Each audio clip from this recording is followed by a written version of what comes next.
A ver. Ok.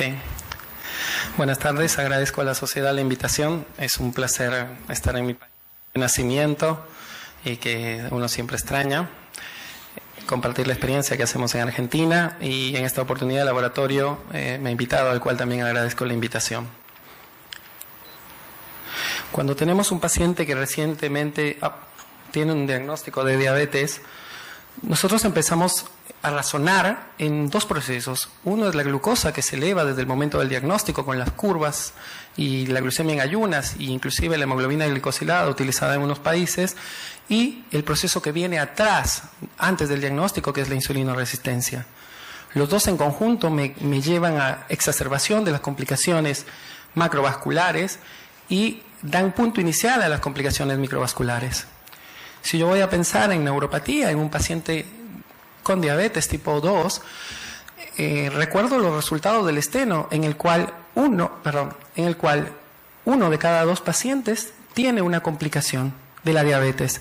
Pero si vamos a ver los resultados, retinopatía, anormalidades en el electrocardiograma, alteración de la circulación y disminución de los reflejos, estoy hablando en conjunto en neuropatía. Es importante la neuropatía en el paciente con diabetes. Tengo que ubicarme de que las células neurológicas tienen un tipo de receptor distinta de las células musculares, que es el receptor, así como las células endoteliales, que es el receptor GLUC1 o GLUC3. Ese es el receptor que tiene cada uno de nosotros en este tipo de células, y que es muy importante a diferencia del famoso GLUC4, porque la cantidad de glucosa que yo tengo fuera en el extracelular es la misma que el intracelular, porque es un mecanismo pasivo. Es decir, que acá, igual como sucede en el páncreas, empieza el mecanismo de la famosa glucotoxicidad. Ubicándome en la glucotoxicidad, voy a ver cuál es el tipo de fibra que se afecta. Y en la distribución del sistema nervioso periférico, yo tengo tres tipos de fibras: las fibras pequeñas, autonómicas, las intermedias y las fibras grandes o motoras. Y si hablo de un proceso como es esta enfermedad, afecta desde la fibra más pequeña hasta la más larga, y desde la menos protegida de mielina hacia la más protegida. Recuerden que con las pruebas, aquí están las pruebas que habitualmente evolucionamos en nuestros pacientes, pero tenemos afectación de todo el componente neurológico. Los mecanismos son múltiples. Brownlee describe muy bien que la hiperglucemia me lleva a estrés oxidativo, aumento de la vía de los polioles, aumento de la proteína C, los H, que el doctor Busa nos dio una excelente clase, y a disminución del óxido nítrico. Todo esto me lleva a una inflamación crónica de bajo grado, que es lo que sucede en las células neurológicas. La Asociación Americana de Diabetes, el año pasado, preocupada por esta condición, recomienda a cada uno de nosotros, como médicos, cada vez que tenemos un paciente diabético tipo 2, de hacer un screening de neuropatía. Neuropatía periférica y neuropatía cardíaca, si es un paciente diabético tipo 2, y si es un paciente diabético tipo 1 a los 5 años del diagnóstico. Pero además, dentro de las recomendaciones, ellos destacan de que el 50% de la neuropatía periférica es asintomática, y que los pacientes están en riesgo de lesiones ulcerativas de los pies. Y además de que la neuropatía autonómica cardíaca es un factor de riesgo independiente para la mortalidad de nuestros pacientes. Entonces, cuando enfrento a un paciente con diabetes tipo 2 para tratarlo, tengo que pensar en que tiene alto riesgo de tener una neuropatía, 1 de cada 2, y además tiene riesgo de una neuropatía autonómica cardíaca con riesgo de mortalidad. Recordar que en el corazón las fibras que predominan son en dos grandes grupos, las parasimpáticas y las simpáticas, y que estos tipos de fibras son fibras cortas. Al ser fibras cortas, recordando el esquema anterior, son las fibras que más rápido se afectan en los pacientes con diabetes. Estas fibras en el corazón se organizan en plexos. Pero si tengo una enfermedad progresiva y degenerativa que no selecciona entre simpáticas o parasimpáticas, o simpática taquicardizante y parasimpática bradicardizante, por una situación de cantidad, estas son las fibras simpáticas y estas son las fibras parasimpáticas. Las que primariamente se empiezan a afectar son las parasimpáticas. Por eso ADA recomienda de que tenemos que pesquisar si el paciente tiene aumento del tono simpático o taquicardia de reposo. Y que ese es un factor de riesgo propio solo del paciente con diabetes para mortalidad. Y esto es así, desde Hafner, que nos enseñaba que tener diabetes, y durante mucho tiempo mis maestros me dijeron que tener diabetes es lo mismo que tener un infarto, y luego discutimos infinita cantidad de veces con los cardiólogos. En este reciente metaanálisis, este es el riesgo de mortalidad de haber tenido un infarto, un stroke o diabetes, y cuando combino los riesgos. Por lo cual, inclusive en un reciente metaanálisis, el tener diabetes incrementa la mortalidad, tan similar como haber tenido un infarto agudo de miocardio. Por lo cual recuerdo la recomendación de ADA y recuerdo que esa fibra que se afecta es una fibra pequeña. ¿Es importante esta alteración de la fibra pequeña en las complicaciones microvasculares de la diabetes? Sí. A medida que aumenta la frecuencia del corazón, aumento el daño a nivel renal. Disminuyo la albuminuria normal y aumento la microalbuminuria. Este en el estudio Advance. En los pacientes con diabetes tipo 1, que es el paciente predilecto en que la fisiopatogenia solamente es el componente hiperglucémico en un comienzo, se midió cuál es el riesgo en este grupo de pacientes de hipoglucemia severa y variabilidad de la frecuencia cardíaca. Esa hiperglucemia que daña primero el componente parasimpático y luego el componente simpático, los pacientes que tienen medido por análisis espectral o por pruebas de Ewing mayor cantidad de variabilidad de la frecuencia cardíaca tienen mayor riesgo de hipoglucemia moderada y severa.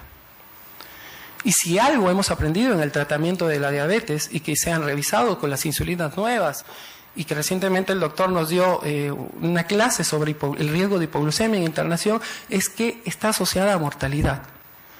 Así que en un paciente que recientemente enfrentamos con diabetes tipo 1 o tipo 2, tengo que empezar a pesquisar si el paciente tiene neuropatía autonómica, tanto porque es un factor predictor de mortalidad propio de la entidad que es diabetes. Y a veces solamente miramos la hemoglobina glicosilada en estos pacientes. Este es un paciente con hemoglobina glicosilada de 6,7, el promedio, pero estas son las variabilidades que tiene este paciente. Tiene muchas hipoglucemias. Con el tratamiento, nosotros que vamos a elegir hacia este paciente, tenemos la posibilidad de causar estas hipoglucemias. Y estas hipoglucemias si son severas, exponen a mi paciente a un mayor riesgo cardiovascular. El riesgo cardiovascular y el riesgo de evento cerebral es porque al descender los niveles de glucosa plasmática yo tengo elevación de la secreción de catecolaminas, pero en un sistema nervioso que está dañado, por lo cual tengo mayor riesgo de arritmias y tengo mayor riesgo de glucodeprivación neurológica que me puede llevar al coma y a la muerte cerebral. Creo que el terror de cada uno de los que tratamos diabetes son las hipoglucemias en nuestros pacientes. Frente a ese control metabólico que intentamos hacer a través de la hemoglobina glicosilada, surgen, además, en las preguntas que me hago cada vez que tengo un paciente con diabetes tipo 2, 3 conceptos. Valorar la glucemia basal, valorar la postprandial, pero también valorar las oscilaciones glucémicas, porque si vemos en una primera parte de que el rol fisiopatológico es la glucemia que yo tengo afuera es la misma que tengo adentro de la célula neurológica, y esa célula es la que se va afectando. Pero lamentablemente está descrito que los pacientes con síndrome metabólico tienen neuropatía autonómica. Desde el estudio CORA, que es un estudio alemán seguido por el MONICA, los pacientes intolerantes con infarto y no infarto tienen en porcentaje casi el 15% de los infartados y 10% tienen neuropatía autonómica. Esto quiere decir de que si recordamos los puntos de corte para diagnóstico de diabetes se basaron en presencia de retinopatía y en presencia de nefropatía, pero no en presencia de neuropatía periférica ni neuropatía cardíaca. Posiblemente, yo sospecho que estos pacientes puestos en el componente de síndrome metabólico, cuando contemos todos con las herramientas para determinar neuropatía autonómica cardíaca, tengamos que bajar el punto de glucosa. Pero un paciente con síndrome metabólico tiene neuropatía autonómica y es un factor de riesgo cardiovascular. En atención a esto, la Sociedad Argentina de Diabetes, a la cual pertenezco, ha sacado una guía del manejo de esta neuropatía y recomendaciones en pacientes con síndrome metabólico. Volviendo a nuestro paciente con diabetes diagnosticada, 1 de cada 2 de estos pacientes tiene una neuropatía periférica, y la neuropatía periférica, la más manifiesta es la polineuropatía diabética distal, y que es simétrica. ¿Por qué consulta el paciente? El paciente a veces nos viene por dolor, y nosotros tenemos que tratar ese dolor, porque disminuye la calidad de vida de nuestros pacientes y eleva los costos. Pero muchos de nuestros pacientes vienen con un diagnóstico o un tratamiento irregular, y vienen cuando ya tienen la lesión o la úlcera precedida por una deficiencia neurológica o neuropatía asintomática. Y esta neuropatía asintomática me lleva a traumas imperceptibles, a úlcera, a amputación. Y esa amputación me incrementa la mortalidad. Y si vamos a los números, que el 50% de estos pacientes tiene una complicación neuropática, la mitad les va a presentar dolor, pero la otra mitad, y es la que nos llama la atención, va a presentar déficit neurológicos, es decir, el paciente no siente los miembros inferiores, e inclusive no refiere la taquicardia de reposo. Esta es la problemática a la que nos enfrentamos cada día, y nos enfrentamos con los residentes y con la gente que atendemos diabetes. Los pacientes lamentablemente consultan tarde. Ojalá nosotros tengamos un UKPDS para demostrar desde el momento del diagnóstico, pero a los pocos especialistas más los muchos pacientes, poco especialista más mucho paciente, es mucho tiempo hasta el momento de la consulta. Yo no veo un paciente diabético cuando recién empieza con esa disglucemia, sino cuando viene descompensado en su mayoría de veces. Los médicos interrogamos poco, se prolonga la derivación al especialista. Los pacientes, lamentablemente, tenemos que buscar mejorar la adherencia, pero tenemos que tener en cuenta, por esa base fisiopatogenia, que cada vez que nos enfrentamos a un paciente con diabetes, su neuropatía está corriendo contra nosotros. Cada vez que tengo un diagnóstico en que determino la glucemia elevada y sostengo que ese paciente en diabetes tipo 2 tiene un componente metabólico, la neuropatía en este pequeño punto empieza a progresar. Y ya ha demostrado que además de riesgo para amputación, si es asintomática, para nosotros en la institución es el riesgo de un paciente que simila a un infarto. Los síntomas son diversos si el paciente tiene polineuropatía distal. Los síntomas positivos, en su mayoría el dolor, pero también existen los síntomas negativos. Y si lamentablemente vamos a ver cómo nosotros podemos evaluar la neuropatía, podemos usar un score de síntomas. Pero el score de síntomas, recuerden que son referidos por el paciente. También podemos hacer una evaluación del dolor, pero si evalúo el dolor de mi paciente, solamente evalúo la mitad de los pacientes con neuropatía periférica. Puedo usar el monofilamento o puedo usar un grupo de pruebas que son las que se recomiendan para la práctica porque son de bajo costo. Puedo usar vibración, biotensiomíter, accesibles, pero recordemos de que con esas evaluaciones yo solamente evalúo esta fibra. No evalúo la fibra autonómica. Solamente con estas pruebas, inclusive el electromiograma que evalúa la fibra larga, estoy evaluando un 20% de la función nerviosa. No estoy evaluando lo autonómico, que es lo que nos da síntomas y es lo que predispone al riesgo de mortalidad de los pacientes con diabetes. Al menos en mi centro, los pacientes con diabetes se mueren de un infarto o de un evento cardiovascular. Y si en el instituto nos ponemos a hacer las pruebas autonómicas, estos son los famosos test de Ewing, pero tienen una característica: hacerlos todos nos demanda demasiado tiempo.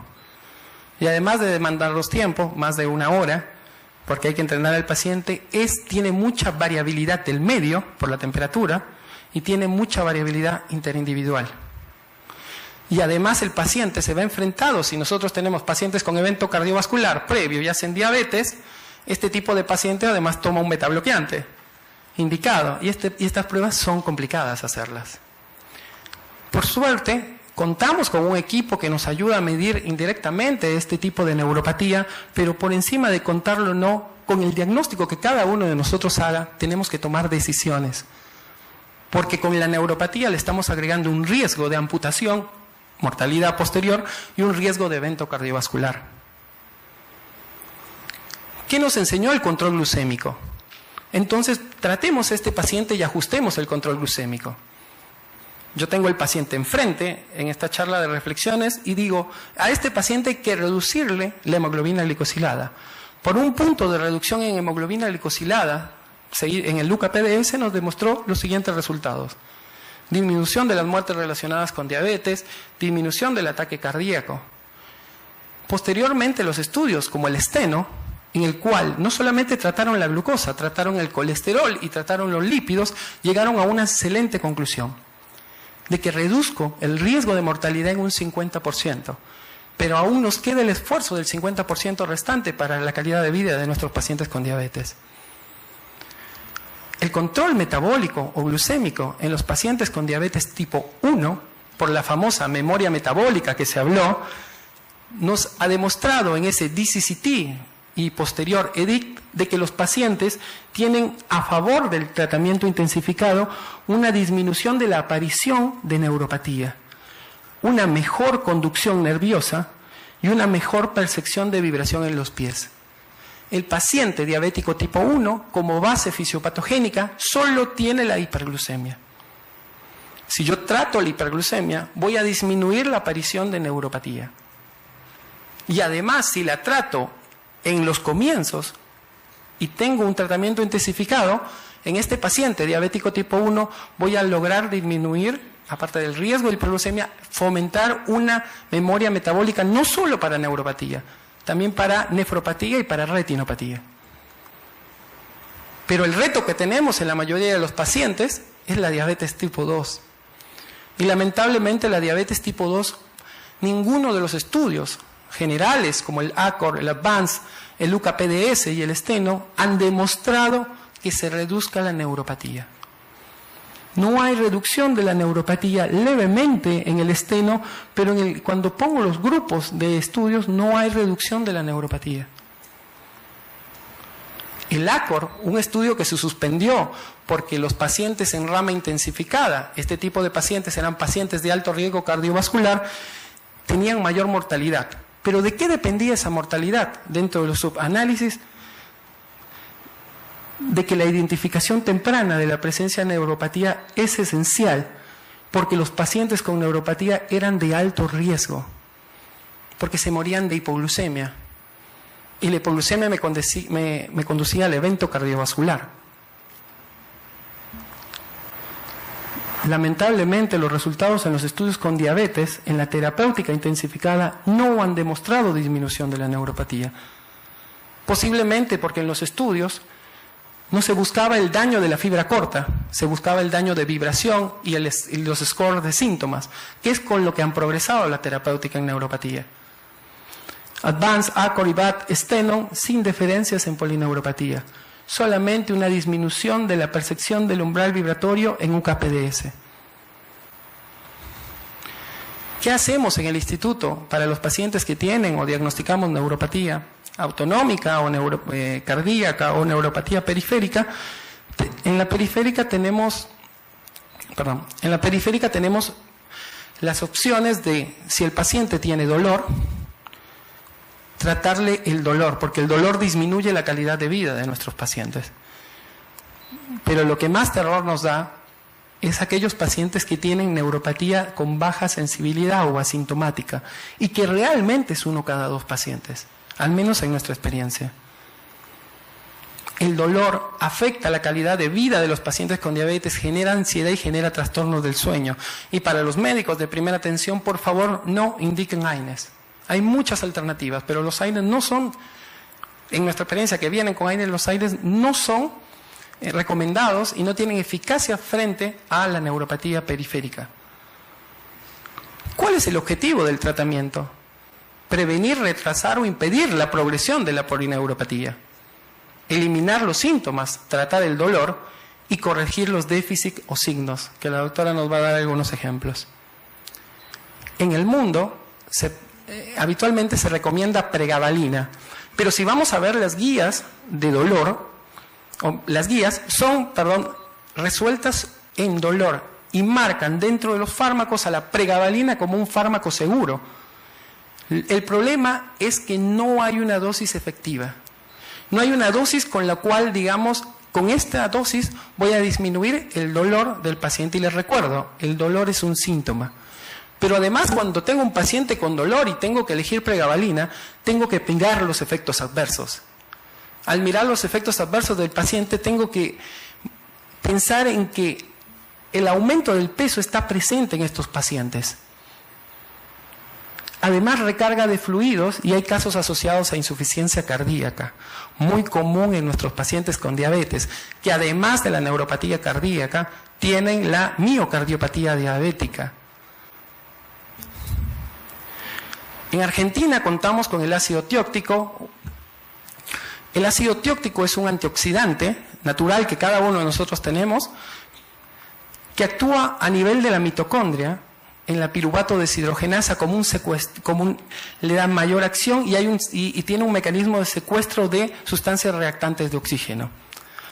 Ahí también actúa la tiamina, la benfotiamina y factores antioxidantes, por lo cual Vinick, en una recomendación reciente, que es un profesor de neuropatía, recomienda combinar benfotiamina y ácido tióctico como algo creado por él para tratar fisiopatológicamente la neuropatía.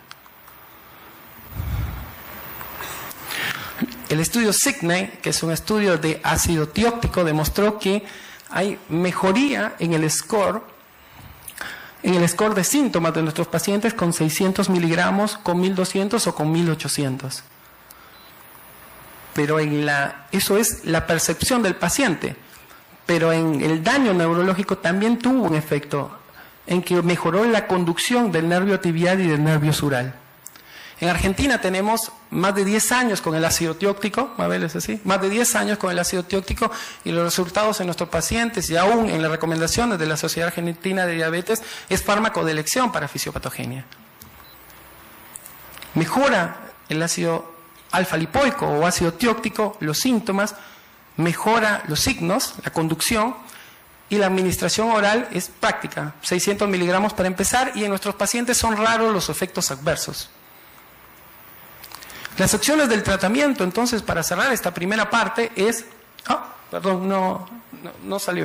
es tratar la base fisiopatológica, al menos tratemos la hiperglucemia, los factores de riesgo para disminuir un 50%, la mortalidad, hagamos un tipo esteno, no seamos glucemiólogos, veamos los lípidos y la presión de nuestros pacientes, pero además tratemos, aunque sea como médicos, de pesquisar la neuropatía, para catalogar cuál de nuestros pacientes son los que tienen riesgo de úlcera y además tienen riesgo de mortalidad. Lamentablemente la realidad es otra y ahora cedo el espacio a mi colega, la doctora Carrió. Muchas gracias.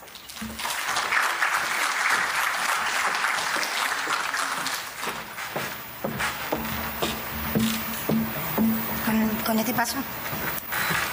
Bueno, muchas gracias por haberme invitado. Muchas gracias por haberme invitado. Yo voy a ser clara, corta y práctica.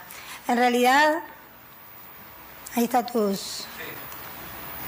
yo trabajo en Argentina, en un lugar público, que hemos tenido la suerte de que haya concurrido Isabel, la doctora Isabel, a nuestro centro por un mes y, vio la realidad que nosotros estamos viendo.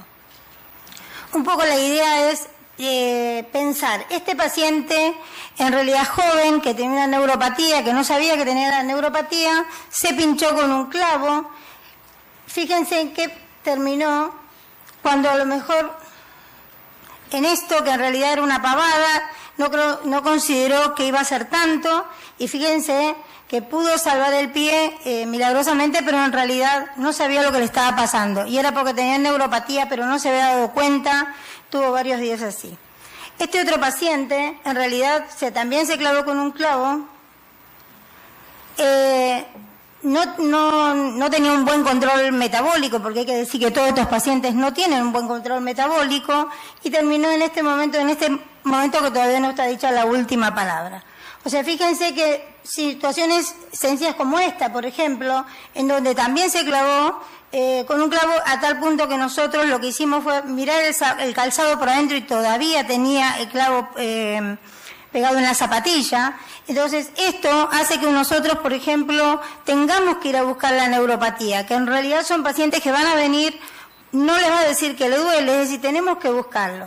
En estos casos, por ejemplo, pacientes que se queman, si nosotros vemos pacientes con ampollas, siempre tenemos que pensar que lo que le está pasando a este paciente es que se quemó, a pesar que ustedes le van a preguntar y el paciente niega que se quemaron. Sin embargo, ¿por qué? Porque no estaban, para ellos creían que no se iban a quemar y sin embargo lo vemos y cuesta bastante que se cicatricen. Otros pacientes que, por ejemplo, por un mal corte de uña, que termina en un desenlace bastante difícil, porque, por ejemplo, el paciente no creyó que, por ejemplo, le iba a pasar. Ustedes le dicen se cortó mal las uñas, el paciente no cree que le va a pasar. Acá tenemos vasculopatía, no solamente tenemos que pensar que es por neuropatía, también tenemos vasculopatía. Acá, por ejemplo, por respecto a la neuropatía diabética, el mal perforante plantar, que es tan común, en realidad son pacientes que tienen hace años este mal perforante, que si nosotros le decimos que tienen que hacer reposo, pero el paciente les dice que si no trabajan no comen, entonces necesitan ir a trabajar. Entonces son pacientes que generalmente tienen estas lesiones por años. O un Charcot, que es tan común y después van a tener las ulceraciones por el mal apoyo del Charcot. Esto es bien claro, una imagen bien clara. Esto es una paciente que se sacó un callito, que en realidad eso lo vemos todos los días y terminó con un pie diabético. Este paciente tenía doble problema. Primero, la falta de educación diabetológica, porque también se sacó un callito y el mal control metabólico llevó a esto. Era un paciente con una neuropatía muy importante. Es un paciente joven, siempre con una hemoglobina de 10, que nunca creyó, a pesar que ahora está haciendo caso porque le dio miedo, pero nunca le dio importancia a su diabetes. Este es otro paciente que, fíjense que llega en este estado, y uno diría, ¿cómo puede ser que llegue en este estado y no se dio cuenta de antes? Y en realidad, a veces van dando vueltas de otros médicos, pero a veces el paciente no siente dolor y por eso que llegamos donde llegamos. Este era también un paciente joven que así, con la primera consulta, con la primera foto, y fíjense en qué estado llegó el paciente. Gracias a Dios que lo pudimos salvar perdiendo así un dedo. Esto con respecto al mal corte de uñas, es muy común el mal corte de uñas que sea la puerta de entrada para terminar en una amputación. Los hongos también es una cosa que uno no lo considera que es importante y sin embargo fíjese que puede ser de gran problema. Una uña que era demasiado larga lastimó el dedo que sigue y por ejemplo esto si nosotros le vamos enseñando al paciente vamos a lograr evitar estas cosas. Este paciente por ejemplo que tenía un mal control llega en este estado y terminó gracias a Dios bastante bien.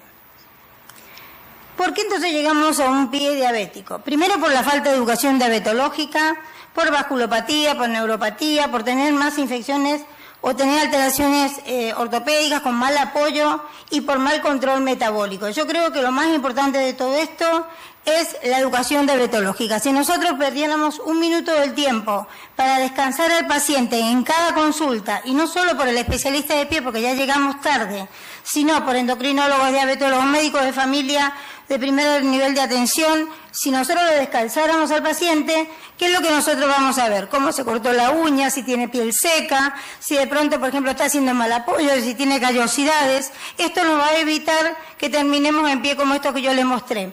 Entonces, la prevención es lo más importante. Y la neuropatía tenemos que buscarla nosotros, porque el paciente no tiene la sensibilidad, no va a decir, me duele, pero llega en este estado como nosotros dijimos. Entonces, ¿qué es lo que nosotros miramos cuando descalzamos al paciente? Todo esto que yo le decía recién, y la verdad que podemos prevenir todo esto. Lo más importante es que podemos prevenir. Y estos son los dos centros, bueno, el de este lado es mi centro, y el del lado de la derecha es el centro de Fran. Así que bueno, la verdad que muchas gracias por haberme escuchado.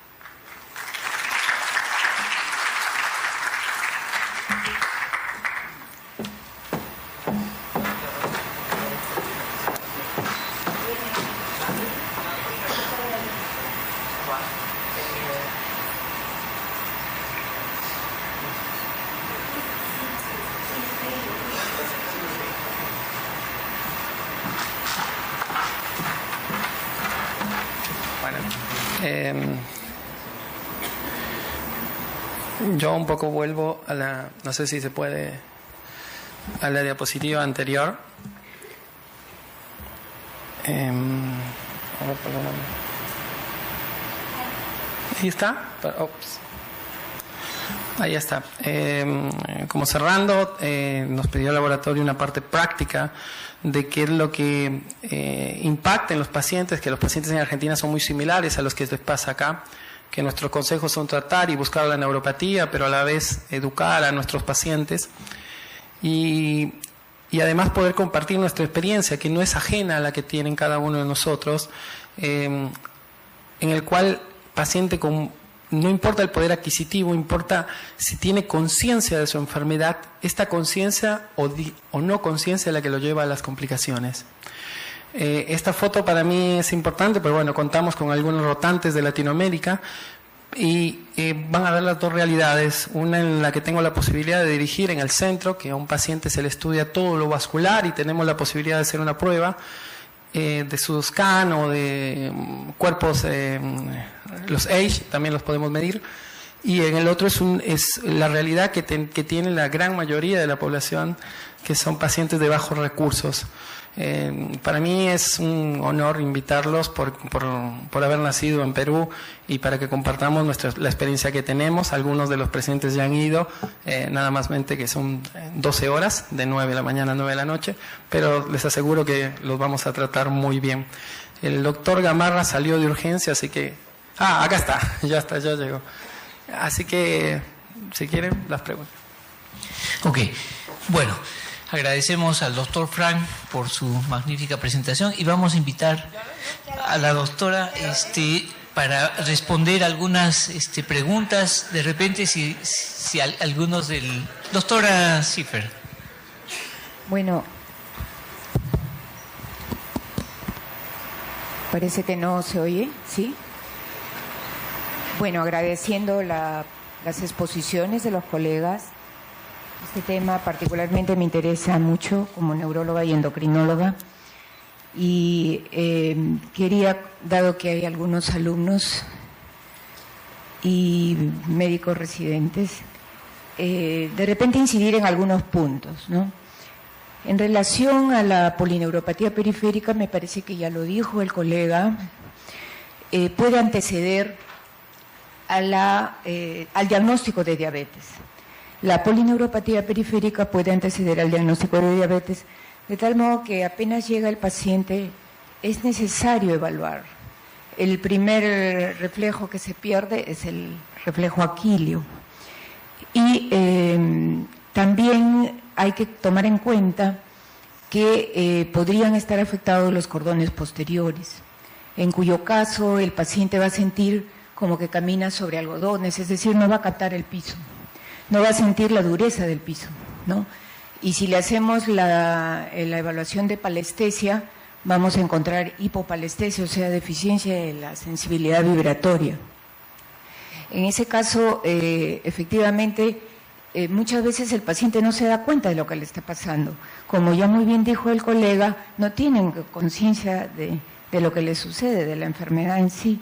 Entonces, el proceso educativo, bueno, nuestro lema en el programa de diabetes del Hospital San José es educación en salud, arcoíris de esperanza. De tal modo que en el proceso educativo se le debe de advertir al paciente que le puede llegar a suceder estas cosas. Eso por un lado en relación a la afección de los cordones posteriores, que prácticamente puede llevar a una tabes dorsal y tabes dorsal por diabetes, ¿no? Y no por LUES o también llamada sífilis. La tabes dorsal se puede presentar en el paciente con diabetes. Lo otro es, ya para terminar, en relación a neuropatías autonómicas de tipo cardiovascular. ¿No es cierto? Tenemos la taquicardia de reposo, que ya lo mencionó el colega, la hipotensión ortostática, no nos olvidemos, a veces el paciente siente mareos al incorporarse, ¿no? Entonces, el médico debe de evaluar la presión en decúbito, sentado y de pie en el paciente. Y no olvidarnos de que puede haber hasta en un 50% los infartos silentes, ¿no? Los infartos al miocardio silentes, de tal modo que el paciente con diabetes amerita una evaluación concienzuda, pero lamentablemente nuestro sistema no nos lo permite, porque por lo general nos exigen rapidez en la atención del paciente, productividad, y eso pues atenta contra la calidad de atención del paciente. Para finalizar, en relación a tratamiento, como muy bien ya lo dijo el doctor, la pregabalina aumenta de peso. Y antes se usaba amitriptilina, la amitriptilina también aumenta de peso y además puede elevar la prolactina. De tal modo que hay que tener mucho cuidado con el seguimiento de la curva ponderal en estos pacientes debido a estos efectos colaterales indeseables de los fármacos que se utilizan. Gracias, doctora Cecilia, por sus comentarios. Doctor Umpierres. Frank, tengo dos preguntas. Hacer un honor. La primera pregunta es, estoy un poco confundido, porque la educación que yo le hago a los residentes, los fellows, que a mí me han hecho toda la vida, es que hay una relación muy directa entre hiperglicemia y complicaciones microvasculares. Y los textos y los reportes y las revisiones no hacen esta diferenciación que tú haces con la retinopatía, nefropatía versus neuropatía. Y parece ser que es diferente en tipo 1 o tipo 2. Sí. Entonces, aclárame este asunto, porque ahorita estoy realmente confundido. Bueno. ¿Cuán importante es el control metabólico para la prevención de neuropatía periférica en los pacientes con diabetes? Diabetes tipo 1 y diabetes tipo 2. Sí. En una parte de la fisiopatogenia en diabético tipo 1 es que la base de la neuropatía que tiene ese paciente es la hiperglucemia. Si yo la trato y tengo el EDIC, DCCT, que tengo memoria metabólica en los pacientes de mejor control o optimizados, son pacientes que van a tener un menor riesgo de desarrollar o inclusive mejorar su neuropatía. Pero los pacientes diabéticos tipo 2 tienen más componentes, como es la dislipemia y la hipertensión. Y la pregunta va aquí, la fisiopatogenia va por la insulinoresistencia, que también puede estar involucrada en el desarrollo de neuropatía. Por eso los pacientes con síndrome metabólico tienen neuropatía. Lo único que demostraron los estudios es que el control intensivo no mejoró, pero tampoco empeoró, si solamente es de glucosa. Pero en los pacientes con diabetes tipo 2 hay algo que falta para disminuir la progresión de neuropatía. Los estudios no han dado con los controles intensivos de que mejoren o que no empeoren los pacientes con neuropatía. Creo que eso es lo que te referís. Yo creo que la base es el síndrome metabólico que tiene el diabético tipo 2 y que habitualmente no lo tratamos, y que en los estudios no se trató, salvo en el esteno, que ahí hubo una disminución porque lo midieron por preexerción vibratoria. Y el otro problema que creo que pasó en estos estudios en los trials famosos es que no hubo una medida homogénea de neuropatía, porque la midieron en una parte por vibración, en otra parte la midieron por los síntomas, por el score de síntomas, y son totalmente variables. Esa es mi segunda pregunta. Te respeto mucho, pero estoy un poco dudoso si tengo que aceptar el hecho de que la neuropatía, que el control hiperglicémico solamente sea bueno para diabetes tipo 1 y no para diabetes tipo 2. Entonces, pero posiblemente haya sido que la neuropatía no fue el foco de los estudios. Exacto. porque no sé si debo de cambiar. Mira, yo tengo que dar clase a todos los estudiantes y les he dicho por años, por 30 y algo de años, que el control metabólico mejora, previene la neuropatía periférica. Y ahora voy a cambiar y le voy a decir solamente los diabetes tipo 1, no los diabetes tipo 2. Exacto. Pero si tal vez los estudios que se han hecho, que tú dices, no enfocaron y no está bien establecido, o debo de cambiar lo que les enseñan los residentes. Hay dos puntos. El primero, que lo acabas de aclarar, es que no hubo como outcome la prevención de neuropatía. Y el segundo es que no hay algo estandarizado como herramienta, al menos en esos trials, para medirla. Lo que nos debemos como especialistas es un trial que mida neuropatía autonómica cardíaca al diagnóstico, tal vez, y que mida neuropatía periférica, y de ahí correr en diabetes tipo 2, tal vez tipo esteno, para saber si hay disminución o no. Pero los dos problemas son que no hubo una herramienta para medir unificada neuropatía y que no fue como outcome final la neuropatía en el tratamiento intensificado. El último comentario es que es más fácil diagnosticar retinopatía y nefropatía que neuropatía. Y eso explica tal vez la diferencia de la exacto. Muchas gracias. Muy interesante tu conferencia. Gracias, doctor Pierres. Por favor, quisiera una pregunta a la doctora Mabel. Quería saber si sus recomendaciones para la curación de la úlcera diabética isquémica. Y mi segunda pregunta es... las recomendaciones para la curación de la úlcera isquémica. Y la segunda pregunta, la experiencia de Everprot en úlcera isquémica. Bueno, la experiencia, la recomendación en realidad en las úlceras isquémicas igualmente siempre es esperar que si se puede revascularizar o utilizar prostaglandina antes de tocar la úlcera. Pero, por ejemplo, si utilizamos factor de crecimiento epidémico del Everprot en úlceras isquémicas y en úlceras neuropáticas. Y con buen resultado.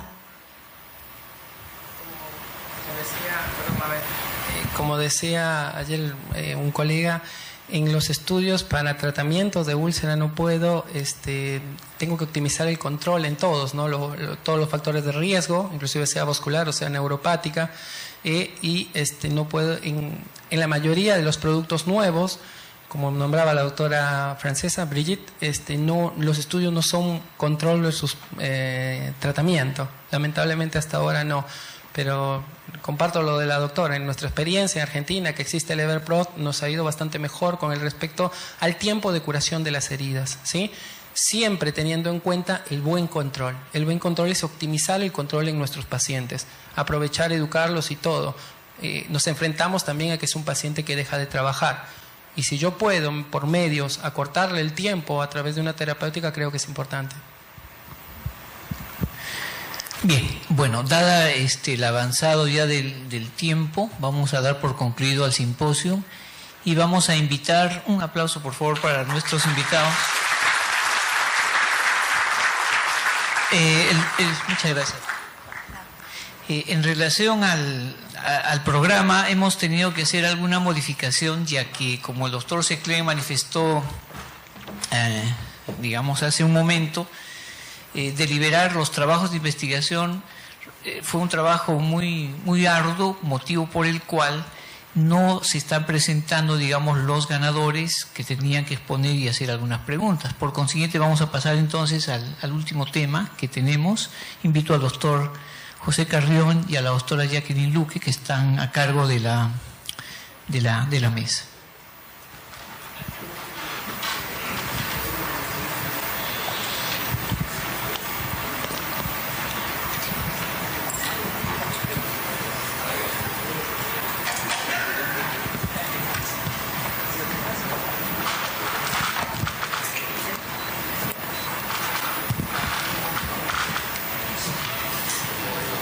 Este tipo de células, y que es muy importante a diferencia del famoso GLUC4, porque la cantidad de glucosa que yo tengo fuera en el extracelular es la misma que el intracelular, porque es un mecanismo pasivo.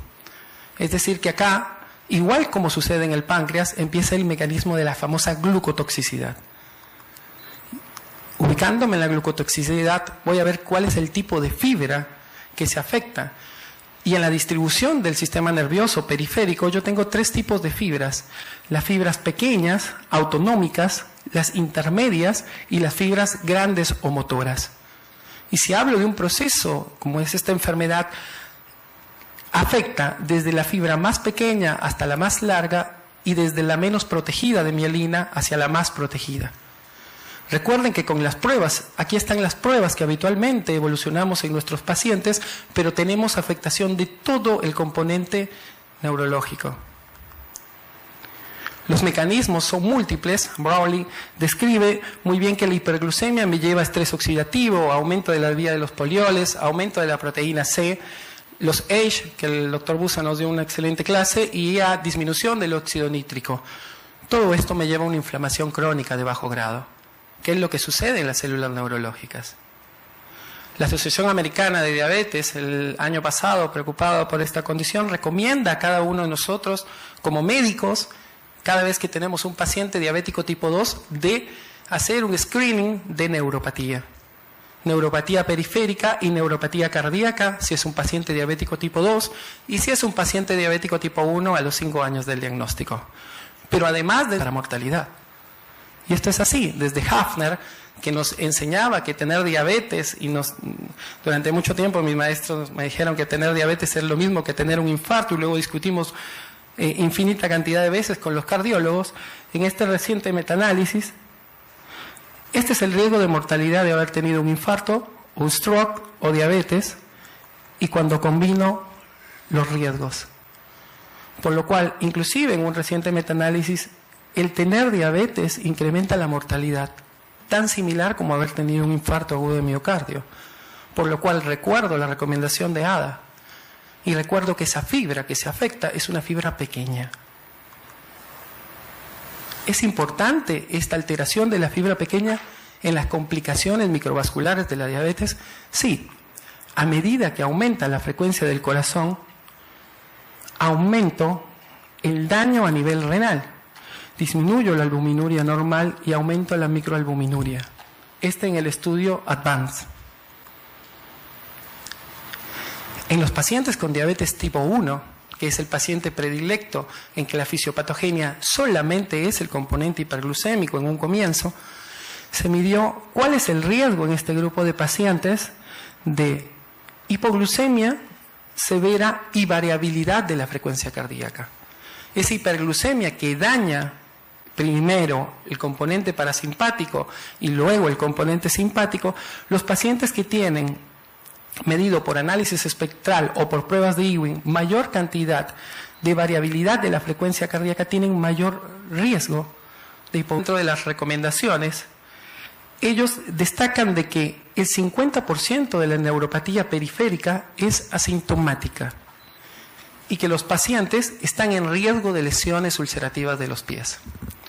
Y además de que la neuropatía autonómica cardíaca es un factor de riesgo independiente para la mortalidad de nuestros pacientes.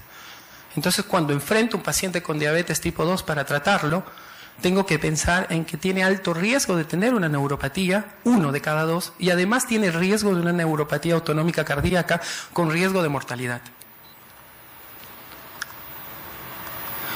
Recordar que en el corazón las fibras que predominan son en 2 grandes grupos, las parasimpáticas y las simpáticas, y que estos tipos de fibras son fibras cortas. Al ser fibras cortas, recordando el esquema anterior, son las fibras que más rápido se afectan en los pacientes con diabetes. Estas fibras en el corazón se organizan en plexos. Pero si tengo una enfermedad progresiva y degenerativa que no selecciona entre simpáticas o parasimpáticas, o simpática taquicardizante y parasimpática bradicardizante, por una situación de cantidad, estas son las fibras simpáticas y estas son las fibras parasimpáticas. Las que primariamente se empiezan a afectar son las parasimpáticas. Por eso ADA recomienda de que tenemos que pesquisar si el paciente tiene aumento del tono simpático o taquicardia de reposo. Y que ese es un factor de riesgo propio solo del paciente con diabetes. A ver. Ok. Buenas tardes, agradezco a la sociedad la invitación. Es un placer estar en mi país de nacimiento y que uno siempre extraña.